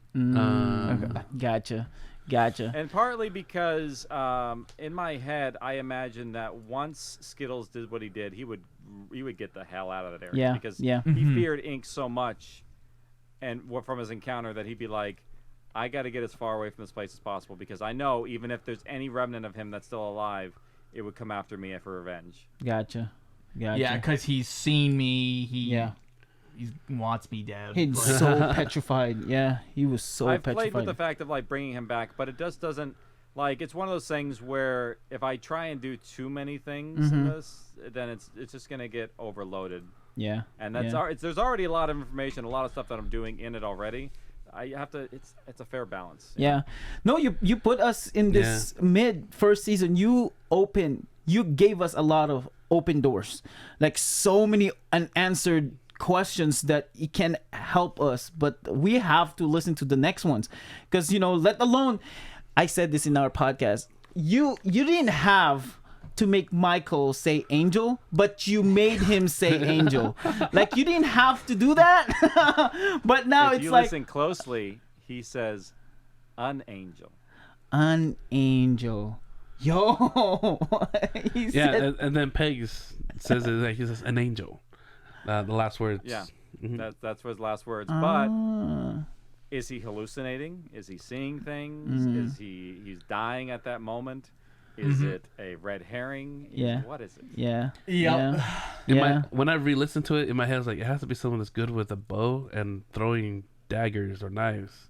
What, like a Cupid? Love me. Yes, exactly. Yeah. And all those like open doors, like especially, the last part and the connection with Hope. Someone that is totally unexpected. Someone that we're never gonna expect do something like that. And it's just ended it there, the family, the arena, like Walter saying someone already died. Like there's so much open doors for us to be like, Casey, just tell us what's going on with this. Yeah. Well, you need to come back. I mean, that's Yeah, right. We'll Right. definitely come back. and part here's part of the thing is like literally we had to record the seasons so split. Like we recorded the primary first 5 chapters in 2020. And Oh, wow. and the second we had to do in last year in 2021, and literally these last 7 chapters are so complicated. It's taking us months and months and months of editing to get them ready. Wow. Holy cow. Dang. Yeah, it's just there's too much stuff that happens, and like literally, I'm actually even editing one of the episodes as well, which I haven't done. And I edit every episode to a certain extent. The editors bring it to me, and then I make modifications. I'll swap out lines. I'll make adjustments, timing. Like my hands are on every single one, but this is the one that I'm actually taking from like the very first cut all the way through. Oh wow. So Man. it's a long process. These episodes are I think in all these 7 episodes are almost like 200 pages more than the first Oh, Oh. wow. 5. Holy crap! Wow, Sheesh. this is gonna take a while. Sheesh, I know. We've been defending you in on Facebook page because because people have been complaining that hey, there's not a lot in here, and because we've been reviewing, and not just that, but we look into stories, and we've been reviewing the episodes, and we're telling them there's a lot of things in this so-called boring episodes that like you just didn't have, yeah. If there weren't boring episodes, there wouldn't be story. Yeah. Because it would just be action, run, right. Someone die, run, find someone new. So run, like run, a Tom Cruise movie. Here's a prime example, right? Is why did we go to infected management before we went into the arenas? Like a lot of just think about the reason why. One, if you got into the arenas before you ever knew what was inside of them, it kind of you'd have to learn it along the way, and it would be a lot of information. What you have to focus on inside the arenas that is not as interesting. You almost don't know the threat you're getting into. So it's like getting in there, knowing your enemy before you get in there is helping move the story along a little bit better, and also give the audience information that they don't know that they need, but they do need to move on. Yeah. And also introduce Will and the mechanics of infected management. And even things that seem like very minuscule will be a big thing later. Yeah. No, because the whole conversation with Vera and Nick, like that we find out that Vera has a love interest with Nick, and now you partnered Vera and Lisa. That's big right there, Like what if Lisa found out that Vera likes Nick, or Vera told Lisa that I like Nick, so now their partnership is going to be what's going to happen to them. Or Lisa just knows, and she's like, so you and Nick, and it's like, oh wait. Yeah, right. Because that whole thing is if the partnership happened, and then without any of the Nick and Vera conversation, just Vera blurted out saying I like Nick, the weight of it's not too heavy, You know what I mean? Like we had to have that backstory of them having conversation, and Vera trying to tell Nick that I like you, but she couldn't, and Nick being oblivious. So there's a lot in every episode. It's also an echo of what her mom did to Saul. Yeah, literally. So much. right. Like Very one chapter intentional. after what we went through earlier, one or two chapters after. Right. So yeah, we've been defending you because we have to look into every episode and see there's a golden nugget in every episode. Yeah, Yeah. and also much people go back information. and listen to the Kalani stuff, and they're like, "Oh, now I get Yes. it." It's Yeah. the same thing here. It's you don't know what you're being set up for until you get into the third act. This is how it goes. And even then, I'm working this story as if it's a 3-season structure. I have to put stuff in the first episode. The very first conversation that Nick has with Lisa will pay off in the very last episodes. Little things like that are incredibly important. Yeah. And I spent almost a year on that first chapter alone. Right. Just rewriting it, and went through 24 revisions just to make sure.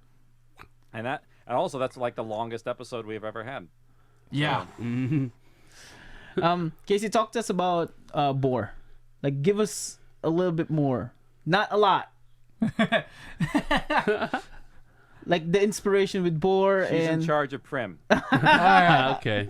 Okay. Dang it. I mean, what do you need to know about her? She's an opportunistic person who basically built an entire city and infrastructure out of fear and manipulation and organization. She's almost an anti-CJ in a way. Yeah. Like very, very calculated, understands how to manipulate people, but also not inherently just evil and cruel for the sake of cruel. She's not that side of things. Like, Gotcha. You're gonna see a lot more depth to her as these chapters go on. We've heard about her in little pieces here and there, but she's very much like a strategist in how all this plays out. And Gotcha. is very good at manipulating people, making them feel like they belong and are Right. part of a club. Her morality and stuff like that reminds me a lot of I'm a big D&D fan, so I always in my mind I have alignments and all that stuff in my head. So when it comes to her cruelty and stuff, I always relate her closer to Darth Vader kind, because she has her set code, her set laws or whatever, and she doesn't really be well, I don't like you, so die. It's not. It doesn't ever seem like she it's. wouldn't do that. Yeah. She would never kill someone without some bigger plan to it. Yeah. So it's always following like that set rule, that set code. Like, okay, I don't like you, just go away. Like, I don't. You're done. Yeah. Like, Yeah. I don't care. Yeah. But Yeah. then there's like the people on the other end of the spectrum, like Joker, who's like, I'm gonna do it because I can. Yeah, because I'm Chaotic evil. evil. Right. Yeah, it's that it's that grid that you've seen many times where Yes. they like put Yeah. people on and chaotic good and all Yeah, that. you got the lawful, neutral, chaotic, good, neutral, evil. Yeah. And so she's like kind of that like lawful evil. Like she's not good, but she's not evil for the sake of evil. Yeah. Yeah. Yeah. And we've seen that. You're going to with- discover a significant amount of why she does what she does by is it chapter 7? Yes. Chapter 7 is one of those episodes that like if you think I've did a lot of redrafting on other episodes, chapter 7 had 22 redrafts. Oh, man. yes. Yo. The chapter before, the chapter after are like Yeah. maybe 7, 8. Yeah. No, that Wow. one had 22. Right. And I threw scenes out. I put them in. I restructured things. Yeah. I got stuck for a long time. I came back. I rewrote. You know. That's crazy. So when we get into chapter 7, okay, we're gonna have a segment called "What Do You Think?" KC removed or redrafted in this episode. Just call it according to Casey. Yeah, right. It's Wow. 60. It's 62 pages long, and I'll even give you the end line. No, I won't. Dang it! I thought about it, but then I'm like, no, actually, I can't. No, you. But yeah, we're gonna have that segment. Is it redrafted or not? I tell you what, I will give you a chapter title for number 6. Number 6. Okay. Okay. Okay. Nobody knows what it is, Okay. except you can know now. You ready? Yes. Yes. From life till death. Oh, come on.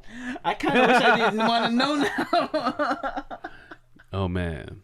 That's just so Casey. Yeah, that's a very me title. I will tell you, there is one thing that I refuse to have like said anything else against in defense or for like in defense for you on the Facebook fan page. It is I am a large advocate that you are the biggest like troll on that Facebook fan page because you'll say stuff like that. You're like, you know what? I'll give you this. But I'll give you this. And it's so much worse. It's like You're I'll like, give no. you one puzzle piece out of this giant thing. Yes. Oh, man. Yes. Like it's almost like the hint is like, yeah, this is like one piece out of like a 15-piece puzzle, and you're like, Yo. but that 15-piece is just part of this 10,000-piece puzzle. And now you're gonna hate yourself because you found out that small piece. Like, I wish I just didn't know about that. Dang it. Like, I'm thinking now, like, what's going to happen? Right? No, And seriously. my mind immediately just goes to the little like snippets that you hear at the start of chapter 5 where they're in the arenas, and I'm like, Yes. it's gonna like. That's just where my mind goes first. Yeah. I'm like, I hate it. I Yeah. hate it here. I Oh, hate it. man. I'm done. I hate it here. Okay, so Descendants, I love what you, because we talked about this before Descendants happened. With the story of survival, you did the whole journal, right? That's basically the basis. Like, it already happened. We're gonna talk about it. Now in Descendants, it's a lot harder because we actually haven't heard a lot of narration compared to story of survival. Yeah, there's none. It's just right there. It's all the here and now. Yeah, Yeah. and now we're gonna build up from there and what we're gonna find out. I really love the way you did the new generation and old generation group. Like, you have the new generation people and the old gang, the OGs, living it up, and then another group in this. The third group is the Group Pegs, Cs, yeah. the Group C, Dean, and things like that. Ruth. It was just perfectly well written between those three characters, because I think you kind of did that in the story survivals of people in the tower and then people that are away from the tower, like going back and forth. But in here, it's like now you have three groups that's knowing what's going on and finding out. That's been really tricky. Is like because also with those 3 groups, stuff's going to happen at the same time, and Yeah. like staggering them and making them make sense. That's been really tricky for this season, and it actually will change and get a little simpler in season 2. But it's because we're not going to be paying attention to one area for a little bit. Yeah. And Yeah, that's that makes I mean, sense. I'll play. It'll make sense when you get there. Yeah. But it's one of these things where if you remember, we didn't pay attention. Looking at chapter 33, which is we're there now, we didn't pay attention to the colony until the colony was relevant. Right. Yeah. Yeah. Something's going to happen there. Yeah. It's like we're not one area is going to be a little bit devoid of fact until we get to a point when it is relevant, and then it's going to play in because it makes more sense that way. Because if you try and try and cover too many things, then your episodes are going to be fractured, and you're like, too many things are going on. Yeah, and doing like 3 groups, trying to just keep track of time. Like, are we back a day? Are we forward a day? Yeah. Same day. Like, Right. Without the narration to like be like, oh, this is Thursday, right? we've spent a lot of time like just ourselves like trying to make sure we're like, okay, well, we're group A, this happened, and then group B, this happened. Yeah. And we're like, well, Yeah. if this happened, then this happened, cool. And we're like, well, no, because technically they talked while they were probably on the train getting over there. Yep. So they were probably all on the move before they enter the arena, or at least were like in that like Yeah. The time. pace of getting ready to. So Yeah. it's like we've been like trying to pick those pieces, and we know like eventually it'll all come together, make sense time wise. right. But like just having 3 groups compared to having 1 or 2, it's just Right. it's a shift. It's an audio program. It's like, you have Yeah. to keep track of it. Like there will be a part where there's going to be a cheering in one arena that's going to reference another arena, and you won't know why. And then that's where the sync point is. When those other events happen, you're like, oh, that's what they're cheering about. Yeah. Gotcha. Yeah, So because you'll get something like that. I appreciate you bringing the OG right away to Prim. Like, you didn't have the whole build up and the whole dragging part before they find out that they're Prim. Like someone who Dean's mom. Yeah. Mira. Mira, figure out already that they're at Prim. Like I actually appreciate that. So now we're gonna it's closer. I don't know when, but it's closer to them.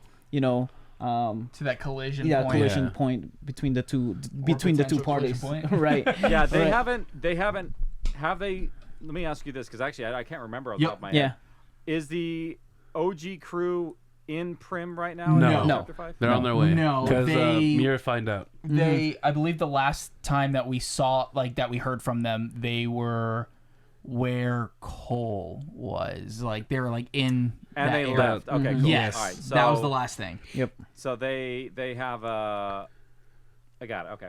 Yeah. Yeah. I forgot where some of these pieces are on the devising. Yes. Yeah. It's I'm like writing, I'm editing, so it's like something Yeah. And it's good too that you keep us on our toes, like the edge of the chair, because it's hard to figure out what's gonna be the next chapter. Like every time we do our pods, like what my question is always like, so what do you think is gonna happen next episode? And we're all wrong. Like, oh, we're gonna go to the OG, and then when we listen, that's not the OG. We're like, It's still- Team A, got it. I know, okay. Yeah. Let's put it like this: end of season 1, you're gonna be like, I don't know what the fuck's Oh man. it's like open ended in 3 different areas, and you're like, Yeah. I'm excited. I Right. both absolutely love and hate that. So much. So the beginning story of Prim or Descendants, that is, we talked about this earlier, that being realistic. I think in reality, if there's an apocalypse, whatever kind of apocalypse, someone will make something like that. Something, for sure. Mm. I mean, look at. This is a lot of this is actually modeled after the Roman times. Roman times was like an organizational period where it was a conglomeration of ideas and society, and like if you look at human history, we're repeating a lot of it in some ways. Yeah. And here's the thing: is if you the Romans figured this out very easily. Is if you keep the masses entertained in some way, even in a brutal nature, you can control them. Like with serious control. And think about this: how much money is the Boer making from all these different societies leeching off of Right. them and building up her own empire and strength? to her own ends. What are her own ends? We don't even know. Yeah. So like there is a lot of truth in the fact that like exploitation of humans is incredibly profitable. It's been happening throughout all of time. Yeah. Vincent has that perspective, I think. Yeah. Is there any inspiration of that arena, the type of the game that they're doing? I essentially you could look at all these survival game-ish backgrounds of like I created this before Squid Games ever came out, so that's not any influence. Gotcha. But Hunger Games, I like the idea where it's like they've made these arenas, and they televise them. I thought that was a really good thing.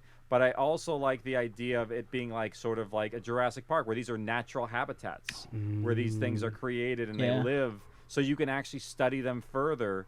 And maybe in some ways there could be a little bit of a Tanya-esque idea of what this is, where you can see how they function and work in an effective society, so you can maybe predict or control them or anticipate them, or maybe there's a benefit in that department. And sometimes it's just like, well, let's just see what happens in these places, and it's a bit of like the old Roman Colosseums, where it's like you just put them in there and then see what happens. You know, infected versus human.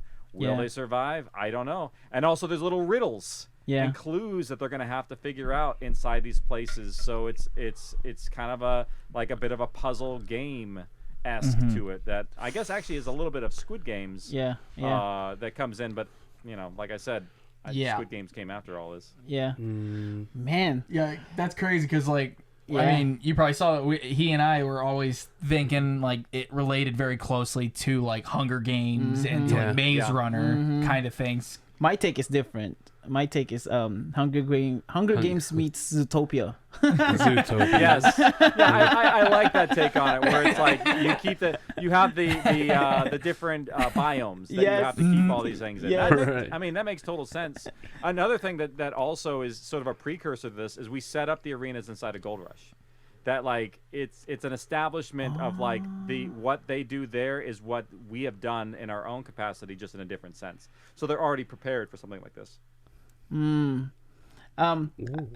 Casey, a yes or no question. Will we ever see any old characters that we haven't seen before? Yes. I mean, I will be honest. Yeah. When I write these things, I have almost a fan-esque side of me where it's like, wouldn't it be cool if X happened? And then I just do it. You just roll with it. Okay. Yeah, I roll with it. And I've also planted so many seeds along the way that I'm just like dying to like reveal like what's happening. Like there's one in Gold Rush no one has ever caught. Yeah. Yeah. It's something that when I see it, it's so blatantly obvious. I'm like, wait a minute, that's something there, and no one's caught it. And I'm like, cool. When it gets revealed, it's gonna be an amazing moment where people will go back and listen and be like, yeah, it's right there. I gotta listen to it. Right there. I know where my week just went. I know. Okay, Gold Rush. Nice. Now another yes or no question: is there any not reoccurring, but a coming back character that we're not gonna expect from? Isn't that the same question? No, because I think it's the question. My first question is something like surprising, like we haven't seen this kind of character, or I'm gonna say yes. Okay. I mean, all right. I'm gonna like both coming of back. those are great. There's gonna be there are characters that you know and have been established and you may love that you haven't seen yet in this world that are still in the world that need to come back. Gotcha. They have unfinished business. Yeah, and you don't have to confirm this. We talked about this a lot. Characters like Gold Rush, Gloria. We want to see Gloria. You know, we want to see like. You've been hinting this. You've been trolling us about this, about Scratch. Like, what the heck happened to that woman? Oh man! You know, like there's a lot of characters like that. I can say this much: Bert would have never have let her out, and she wouldn't have lasted much longer down there. That's good. That's good. Okay. I was saying, That like, rest in peace. So, You've been saying that though. yeah, I've been saying that she's gone. I've pitched the devil's advocate, like, okay, well, maybe the family got her out, but I was like, she's buried with cement There's only on her. Bert never told anyone Yeah. Yeah. buried her. Yeah. Yeah. So who would know? The only secret you can ever keep is the one you don't tell a soul. Yeah. Yeah. And so Ooh, it's that's like, good. yeah, and like he put, I can't remember the exact weight, but like he put so much cement on top of it, sealing it. Yeah. So even if someone somehow, some way got her out, like how would you do that? You can't hear her. Yeah. You would never know that she's there. There Yeah. was You could a be standing small next to it, and tube of- you may hear a bit of a hum from the fan exhaust, but it's like Yeah. he designed it to be like a torture chamber. Where it's Yeah. like Right. you made me starve Yeah. in your basement and took away the only thing that I loved. Now you're gonna have the same thing happen to you. Yeah. Dude, let's Okay. go. Yeah, because in Descendants, who said that? Are you finally gonna tell us what happened to her? Yeah. Right. Oh, They, yeah. they, OG they group. asked him, and he was Oh, like, Kelly. Yeah. Yeah. Are you finally gonna tell us what happened to her? And then he yeah. Okay, all right. That's a big confirmation for the three of us at least, and the Facebook fan page, because we've been seeing that a lot. Like, what if the boar is scratched? What if the boar is scratched? You know, or Nakoma, Yes, thank you, Nakoma's Dan. scratched daughter and things like that. Scratch was shot, fell off the building and burned. No food or water. She's dead. And you know, hey, I can The say witch though. doctor kind of knows, and I mean, pulling back the curtain slightly, it wouldn't make much sense to bring back a villain like that Yeah. when yes. you already dealt with it. Yes. It's Yeah. already the arcs are done. And- if I was to bring her back now, it would cheapen the story. Yeah, and even you Said that. said that in I like said that. the second Yeah. episode or something like that that we recorded. Where he's like, he feels like we feel like it would just be lazy writing. Yeah. and Yeah. it's like, oh yeah, you brought back a villain that had a big, powerful, perfect closure. Like it was done. That story was Yeah. done, Yeah, and it's it sealed. brought back. Oh yeah. Yeah, that entire climax to me was perfect because Oh. honestly, in terms of like, I'm a big fan of like balancing demographics of characters. All the female characters in the show had their conflict together. There's no male involvement in that conflict at all. Puck is literally incapacitated for that reason because I was gonna kill Puck and I'm like, you know what? I'll let him live. Yes. But he can't do shit. Yeah. Yeah. He's not allowed. This is a girl party here. Hey, that's a That was way good. better. That's a way That was better good. girl power than the Avengers Endgame. Oh yeah, because it Way comes better. about naturally. Yes, It's not it injected. was forced. That one was forced in Endgame. And I honestly, my favorite thing from the entire story of Survival is the fact that Peg's only ever shot two Yes. people, Yeah. and it was both latch and scratch. Like, I love that so much. The one, like, I don't want to shoot anyone. I don't want to touch a And gun. it's all like they're all like hanging off on a ladder too. Yeah. There's a parallel between these.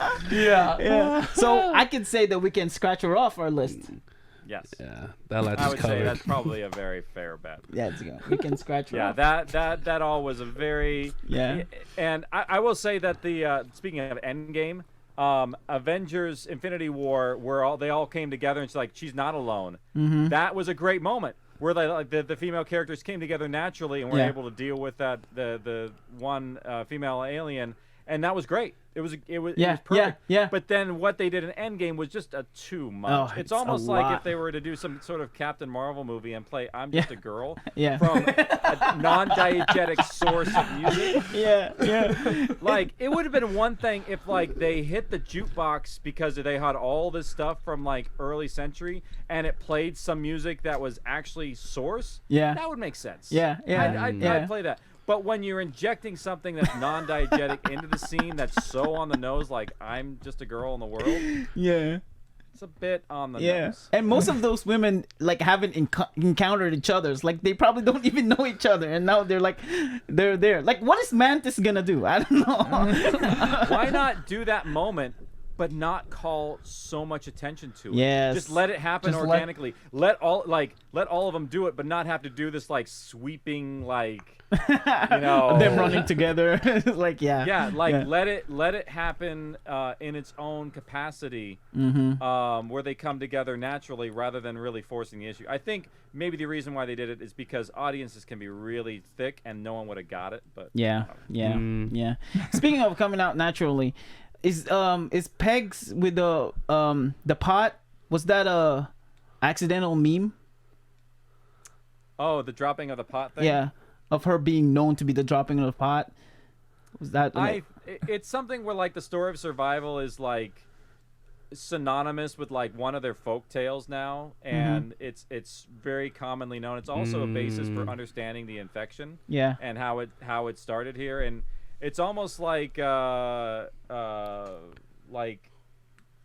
don't know what a reference to this would be. It's almost like the founding of the country. It's almost like, our founding fathers and like the original Revolutionary War, our stories that we had of this, how we've passed them on from generation, and everyone knows like the right of Tom Revere and things like that. They're like that. It becomes like the founding of their nation, and everyone's familiar with it, but the people are still alive. Gotcha. So of course they're gonna make fun of her for bullshit and like give her a hard time, but they still super respect her because Pegs, even though she did all this, is actually was on the council that basically helped form what Westport was in the beginning. Yeah. The council's been dissolved and like it's now elected officials, but they still hold a little bit of like they're still honorary founders. value. Yeah. Yeah.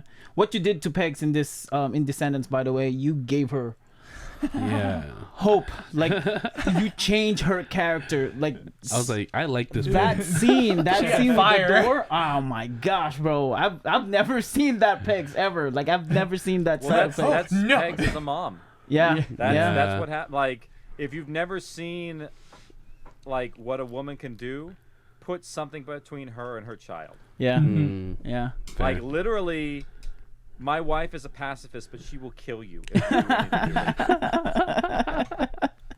Yeah, and then your husband is you don't know if your husband's gonna die tomorrow or not. Yeah, I mean she is on edge. Yeah, she's in that place of She has temperament. been through so much. The way she yelled at Dean on the phone. No, It's Dean. Oh hi. I know the switch of character. You know what's funny is I dialed back that scene. Like it was more. Does she drop the F-bomb in the scene? No. Because she did in the other cuts. Like it got so heated. Oh, and I was like, this is a little much for Pegs. I'm gonna cut out this little part here. I mean, for another day, it might be fun to play for you, but oh boy. Yeah. It was fun, but it also had to like make sense in the scene. Yeah. Right. Oh yeah. Yeah, because I gotta admit, I mean, I think Ace and I will both agree. Pegs is one of our least favorite characters in Sword of Survival. Everyone's least favorite in some way. I mean, because no one likes to have the favorite character who's a weak, quote unquote. Yeah. But we all draw back to she flew their asses out of there. Yep. Yes. Yeah. She saved Michael, protected him when he was down. She is probably one of the strongest characters because she's had to fight like her own moral that's true. her own morals for Principles. the better of everybody. Yeah, and shot the two, like what you said, two of the main characters in the. Yeah, took out the biggest, baddest, meanest person in the team, and her brother for good nature. Yeah. I've always had like the perspective of like until Descendants really. I've had the perspective of like she's one of my least favorite main characters, but she's like still like one of my like top 3 to top 5 like supporting characters. Yeah. Because I know she's a main character. She's not a supporting character, but she fits in that role so much in so many moments. Yeah. Until she slowly peaks as like, oh yeah, I'm like one of the core. Right. And then suddenly I'm CJ's right hand helping in the farm. Like, and so it's like she like has her moments where she steps out of that supporting role, but like you said, like she has some of the most impactful moments in the entire story of survival. Yeah. It's one of these things where like everyone's like, I want every character to be a badass, but if you do that, then the story just sucks. Yeah. You have to have the range of like, no, you have to have somebody who is a different perspective. Otherwise, It'll be another Expendables. yeah, it's not interesting. You don't Yeah. have any conflict. You have nothing to build off of. You have nowhere for characters to go. Yeah. I mean, you have to have strength and weakness in order to have the hills and valleys that is dramatic arcs. But people are like, I don't want I don't want conflict, but really you have to have it. want Yeah. it. Yeah. Yeah. It doesn't build plot. Conflict builds plot. I mean, that's what made Bert like one of the best characters, was the conflict that he had to face from Hit him again. the war. from like the war, like that is what like cemented Bert. Stop it. Come on with your pun. It's got to be on purpose. Come on. Everybody thinks they're a good leader until they actually are one. Exactly. Like, that's Yes. when it all falls to pieces. Yes. And then that's also like that's the thing that builds Michael up, is like he failed as the leader, and that's because the only reason he failed wasn't because he made a mistake, it's because he didn't step back up after it all. Yeah. And then finally it gave him that redemption moment of stepping back up, and it's like, okay, like he's finally like taken that place again. And as much as everyone hates on him being like, well, if you think about it, 80% of the issues or 90% of the issues are really because of Michael. It's like, really 90% of the issues are Michael's fault because no one else will make a decision. Yes. And so he's like, well, if I have to make a wrong decision, I'm going to make the best wrong decision. And so it's like, he's the leader, so everything's his fault. Yeah. The successes are the success of Bert, Riley, Datu, like the person who like succeeds in their field, but the failure, it's like, well, you're the leader, you should have saw through that. Yeah. That's good. And he gets shaken in a scene that we don't even know until we get later with Randy. Yeah. We don't even like, he's not able to make the hard decision in that situation, and he kind of like is just ashamed for it, and you know. Yeah, and it came back to bite him. Yeah. And like Big time. Almost literal. Yeah. The tease on Randy was phenomenal. Like, how many times you almost mentioned the story of Randy or Michael, what happened to his arm, multiple times. He like gets ready all over the place. he gets ready to say it, and he's like, "Oh, I didn't tell you." Well, And then something happened. Like, oh, come on. But yeah. Well, it's one of those things where like we talked about this on Archive today, is like you can't tell the story until it's the most opportune time, and telling Datu when Datu is wanting him to do the same to him, that was the most opportune time. So then we get the arc of Michael to having to make the hard decisions when it is the right one to make. Yeah. When you're closer to the character than Randy. Yeah, it was like the perfect, like it was the closure for Datu, it was the redemption for Michael, like because, and that cemented in this moment right now, Datu, you are the closest person to me. Yep. Yeah. Like, yeah. That's good. Well, Casey, man, we cannot wait for more Descendants. For more shows. I can't wait either. Like, I'm writing season 2 right now, and I'm like, can we get there already? Can we? Are you mad at yourself for spoiling, like, for leaving yourself hanging? Like, come on, Casey. Come on, I gotta write the rest. Like, what happened to these characters? Well, no, it's not that. It's just like some of these things. I'm so like, finally, I get to this part that I've been working toward for a while. I get to give a voice to this that I haven't been able to in a while. Like, it's what it is to me is like, because I've been playing a long game all through Story of Survival, through Lockdown, through Gold Rush, setting up so much that I'm finally like, okay, now push forward and let's do this last that's good. last hurrah where all the pieces are coming together. The problem is like it's a strings, you got to make sure they're not they don't get tangled. And for me it's a lot of fun. It's just a little nerve-wracking. And it's a little bit of work to make sure it all works out, and I think, and I hope it does. Knock on wood. Yeah. I'm gonna end with this. I'm one of the guys who appreciate that you didn't have Michael there. Like, I appreciate that you didn't kill him, I don't know yet or ever, but I appreciate that he wasn't in the picture at all. Because we've seen a lot of it. Wouldn't have been their story. Yes. You have to pass the torch, and I love sometimes that. you have to snuff another one out in order to get to that Yes. degree. Whether you do a full snuff or half snuff, that's up to you as a writer. But it's all about, finding the right way for things, and sometimes little pieces here and there. Yeah. Yeah, I mean, we talked about that too in like the first or second podcast as well. Like we're like, he was saying like, get him out, done, kick him, go, and I'm like, I don't want him to die, but I do not want him to be a part of the story. Yeah, at all. Because his story's done. He went into retirement. Yeah, he got pulled out of retirement, whatever. But like we want him out. Like we need the next people to take over. It's cool if, cameos from the OGs come in and they do a thing or two. Awesome, but like it's not their story. Yeah. They had 48 plus chapters. Like they're done. Go. Yeah. Let's move on. No, my favorite line, because you asked what my favorite line of Descendants is. It's in chapter 12, so I can't tell you. Oh. Dang it. Okay. But it does come up, and it's pretty good. I don't want to even say who it's by because, like, literally, no, I get it. Yeah. Literally, things are going to get bad, and to the point where anybody, honestly, can go in the story at any time. Yeah. And you're like, oh, this character's safe. We said that about that too, and Angel. I know, and but Saul, listen, and what you Lizzie. did to Datu in Story Survival is the lowest point of my life. Listening to We're Alive. No, because it was his death is, my opinion, is the saddest death ever. So not Lizzie. Your Datu was the worst one. Yes. Well, because what happened to him? Like he had to dig 3 holes. It was the whole sequence of the whole thing, Datu's and dying. he had to work. Like CJ kind of made him work because she said, if might as well we dig our holes.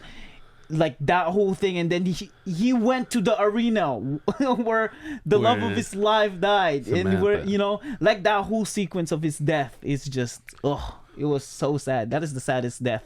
Those are literally like the 3 deaths right there. Yes. It's Datu, Lizzie, and Saul? No, it was Samantha. Samantha, Like, those are like the 3. Like, because Saul's, it was super sad, but it wasn't like a big drawn out thing. Yeah. It was that very heroic, push forward moment. Everyone else was that very like life sucking, like, this is sad. Be sad. Feel. Come on. Like Lizzie's. It's almost like you think that they make it through. Yeah. They get past all. They get through all the danger. Yeah. They make it. And then the thing about this world is that sometimes it's not the biggest things, the outside that is a danger. Sometimes it's the smallest insignificant things. Yeah. And that was the way. And that 44 is still my favorite chapter by far because it pulled together and ended so many things in the right way and really just beautiful moments in music and performance and just That to me, I would challenge any audio drama story to hit that note that hard. Man. Yeah, because Saul in the background yelling too, I can't do this by myself. Yelling at his, Lizzie and to his mom, do something. Yeah. You know what? I'm just gonna do it. And the rift that it puts between him and his mom that almost never gets repaired. Yeah. For his entire existence, and Yeah. And the almost rift too with Nick, because he Yeah. Yeah. How do you think Tanya felt about like losing his mom, and then like the guilt that ensues with the survival of Nick? Yeah. Maybe that's why she distanced herself a little bit and went off into the world and in some ways sort of abandoned him. Oof. Yeah, because if she's anywhere like near, her child in perspectives, she's gonna blame herself so much. Right. Because Saul blames. Because she was the only person who could have done something. Yeah. And so she's like, I couldn't do it. Like, I failed. Saul's saying, if I was there, I could have helped. Yeah. And so it's like all these like if only moments Right. that's just like, if only the world was perfect. Then you, Casey. Here you have me on the other side putting everything I can in the way of these characters Yeah. to dig that hole as deep as possible Yes. to make them suffer so that when they come out of it, then we feel much more of a reward Yes. Yeah. for them to have to overcome these gigantic obstacles. And that continues on with Descendants and seeing Nick overcome the obstacle that is what he's had to deal with, and that is his arc, and where he ends up or what will happen to him. There you will go. complete the structure we started with Story of Survival. There you go. Man, on that note, again, Casey, thank you for doing this pod with us. Yes. Thanks for 4.5 hours. Yes. Oh my gosh, yeah. It's all right. It's only what, I know it's getting late 12:30? with you, and I appreciate you hanging around. It's probably past midnight, right? It's only Yeah. 12:30. It's all right. It's all right. He streams like 1 o'clock in the morning, so he's fine. Oh wow. Okay. Yeah. Well, and we have one last person hanging with us. I don't know if it's Dylan or DeHaventon, but thank you very much for staying with us through all this. Holy and cow, hanging man. out. Yeah. I don't know who that one person is. I'm sure they're gonna comment here in just a shake of a second.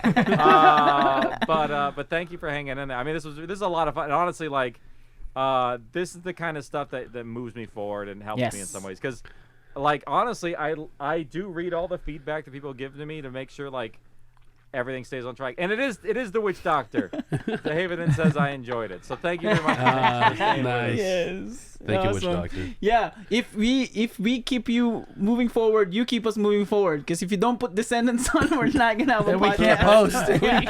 I'm working my tail off on it. Yes. I kid you not. Every single day, I'm either editing, writing, outlining, or dealing with something that's causing a fire. Yeah. You still haven't still haven't mentioned in the whole series the meaning of Descendants, and hopefully we're gonna find that out soon. Well, I mean, it's every single title in We're Alive means multiple things. We're Alive means multiple things. Yeah. Descendants. Are we talking about the descendants of the previous heroes? Are we talking about the descendants of the infected? Yeah. It's a lot. both. I mean, Cole is a descendant. Our heroes are a descendant. The tribes are descendants because they're descendants of those who were before them. So, there you yeah, go. there might be There you go. Yes. There you go. It took a long time to figure out the titles for all this. Oh, I so bet. It's not an easy thing. Oh man, it was well done. It was well done. I cannot believe how many people we try to convince to listen to this. Like, bro, you have to try it. Yeah. They're like, no, seriously, first episode, hook you in, because that's us. And Yeah. I don't think Some people it won't be their thing. They'll be like, oh my gosh, there's too much machismo from this guy, and I'm like, these are people in the military, like legit. yeah. This is how they talk. Well, yeah, and I showed my best friend just the first episode one time when we were hanging out, because at the time he was in the Army, and he's like, this hits too close to home. I will listen to this when I'm out, because he could not stand being in the Army. He's like, this is a career path. I'm on it. And as soon as I'm done, I'm done. Like, then I will like give this another shot. But he's like, it hit too close to home, and I was like, good to know. Good to know. That's good. Yeah, I understand. There's certain things as a former soldier I kind of veer away from if it's too close to home. So I get it. Yeah. Nice. Again, Casey, thank you so much for Yes. doing this. We appreciate you. Thank you for 4.5 hour podcast. Yeah. And hopefully we'll do this again. Yeah, Please no, this will be invite us fun. again. Yes. Thank you. I killed a fly. I killed it. Yeah. Go, Casey. If you've been watching the live broadcast, this fly has been smacking me in the face, jumping on the microphones. Like, it's literally been that Breaking Bad episode. It only took the end of the podcast. I was saying that's the perfect And way to end literally, it. it was on my mouse pad, and I smacked it, and it died. Yes. I win. Sweet Yes. victory. Awesome. Sweet Awesome. victory. All right. Well, thank you again, Casey. We'll see you guys later. Thanks for watching. Please subscribe and listen Take to care, We're everybody. Alive. Take care. Have a good night. Bye.